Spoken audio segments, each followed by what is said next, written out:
50 in Los Angeles. Freeman sends a fly ball to center field. Varsho's going back before the clock strikes midnight. Freddie Freeman has ended it. It's a repeat hero. That is the walk-off home run that ended last night's 18-inning instant classic World Series matchup between the Los Angeles Dodgers and the Toronto Blue Jays. The game, the second longest in postseason history, saw a record 19 pitchers take the mound, with Dodger star Shohei Ohtani hitting 2 home runs and reaching base 9 times. Many in the sports world are calling it one of the greatest postseason baseball games of all time. Stephanie Sy is here with more. That's right, Jeff and Amna. Dodgers manager Dave Roberts called it one of the greatest World Series games. This matchup seemed to have everything over its 609 pitches, close calls, amazing plays at the plate, star turns from some unlikely heroes, and a history-making performance from baseball's greatest. Location is the most important thing. Ohtani, and a center cut fastball. Ball swung, and ties it. Shohei! And tonight, the two teams are back at it in L.A. for Game 4. The Dodgers now lead 2-1 in the best-of-7 series. To help us make sense of the emotional roller coaster some of us went through last night, we're joined now by sports writer Joe Posnanski, author of Why We Love Baseball, A History in 50 Moments. Joe, welcome to the NewsHour. So I know you and I both watched this game last night, but for those that didn't stay up to watch 6 hours and 39 minutes of baseball, how would you describe this epic game? Yeah, I'm not sure we're going to be able to make a lot of sense out of it because it was something. It was weird and wild and filled with errors and filled with greatness and history. I mean, it was a truly, truly epic night of baseball from beginning to end. And you know, there are just all sorts of things happened that just have never happened before, starting, of course, with Shohei Ohtani. Yeah, well, let's break down the game a bit, starting with Ohtani, who delivered yet another record-setting night. I am out of words, but maybe you have some. No, I'm out. I'm completely out of words. I mean, here's a guy in this game who he gets on base 9 times in the game. It's literally never happened before in World Series, 1940-something. I mean, it's bizarre. And this guy, who not only gets on base, 9 times, hits 2 home runs, including the game-tying home run that sent us into this crazy 18-inning game. That guy's pitching tonight. He's pitching. There are no words to sort of describe something because it's literally never happened before. And this guy is.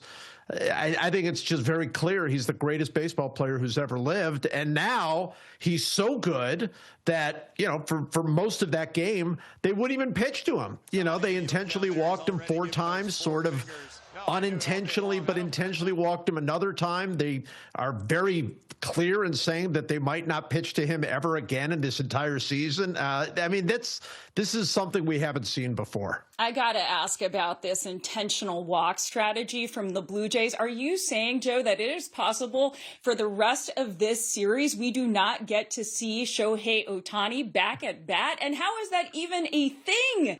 It should definitely not be a thing. No, it should. It's 100. Of course, it's something I personally, as a baseball writer and fan, have been railing against forever.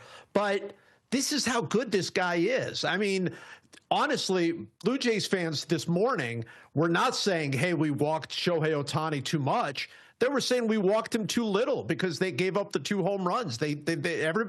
Nobody wants to pitch to him. I mean, that's how good he is. And no, it shouldn't be a thing. I mean, baseball should definitely have a stronger punishment for teams that intentionally walk players. I've been pushing and railing for that forever. It's not likely. It hasn't happened in 125 years. I don't know that it will happen, but I do know that if baseball fans watch the rest of the series and don't get to see Shohei Ohtani hit, the rule changes might be coming. All right, let's talk about another record set by the Dodgers' Freddie Freeman. We showed the walk-off home run from last night just moments ago. That made him the first MLB player to hit multiple game-ending home runs. after we saw him, of course, do that in Game 1 of last year's World Series, that unforgettable Grand Slam. What are the odds of that? I mean, you saw that build-up going up to the 18th inning, like Mookie Betts had a chance. Will had a chance. You weren't sure who it was going to be. Did you think it could be Freeman? And what's like the poetic justice in the fact that it was? Well, I mean, first of all, the odds of somebody hitting 2 walk-off home runs in the World Series, ending games with home runs, it'll never happen again. I don't think we'll ever see this again. All night, it felt like anybody could be the hero. That's what's so fun about a game like this. The hero could be somebody who's going to the Hall of Fame, like Freddie Freeman. It could be somebody who's playing in his, one of his first games ever. I mean, that's the beauty of the postseason, is that, the heroes and the GOATs and all of the central figures really could be anybody. Yeah, and when you talk about that, I think about what ended up happening with 10 pitchers for the Dodgers over the course of the night, and seeing guys from the bullpen like Will Klein and Edgardo Henriquez. They took the mound last night in those late innings. I didn't even recognize them. I mean, do they deserve some credit? I mean, they literally used every player out of that bullpen, and I don't think there were super high expectations for them. No, there really weren't, and they don't just deserve credit. They're heroes of this game. I mean, you look at Will Klein. Will Klein has pitched 1 time in the last month. I mean, the Dodgers do not. I mean, he's young, and the Dodgers do not. He's not in their rotation. He's not in their group of pitchers that they're going to throw out there. And he comes in and pitches a scoreless inning, which is more than anybody could have expected.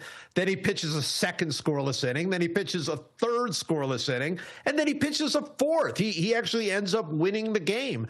And that's what I mean when heroes can come from anywhere. This is a guy who's already been traded 3 times. He's a guy that nobody even expected to pitch in this World Series, much less pitch in such a dramatic moment. And he comes through like that. I mean, that's just a beautiful thing to see. It was a crazy night, and I'm not even going to have time to mention the fact that we saw Clayton Kershaw make an appearance in the 12th inning. Instead, I want to ask you about the Blue Jays and how they're doing, because they do seem to be giving the Dodgers a run for their money. Of course, led by Canadian Vladimir Guerrero Jr., who's under a $500 million contract.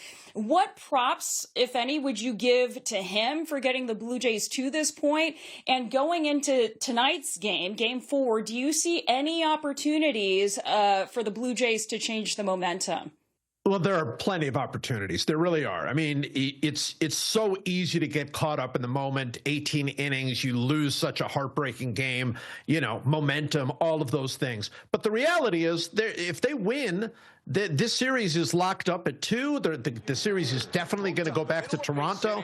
And Vladimir Guerrero Jr. is at the heart of this. I mean, he has been legendary this postseason. I mean, everybody's getting overshadowed by Shohei Ohtani, but really the best guy throughout the playoffs, when you begin, from the beginning to now, has been Vladimir Guerrero Jr. And he absolutely could wreck the Dodgers' dreams tonight and going forward. But here's what they've got to do tonight. They've got to beat Shohei Ohtani on the mound. And first of all, that's a very difficult thing to do. But second of all, Ohtani seems to be ascending even higher, to the mountaintop. I don't know that there's any way to touch him the way he's been playing baseball. So that's going to be super fun to watch. Absolutely. Joe Posnanski, author of Why We Love Baseball. Thank you so much. Thank you.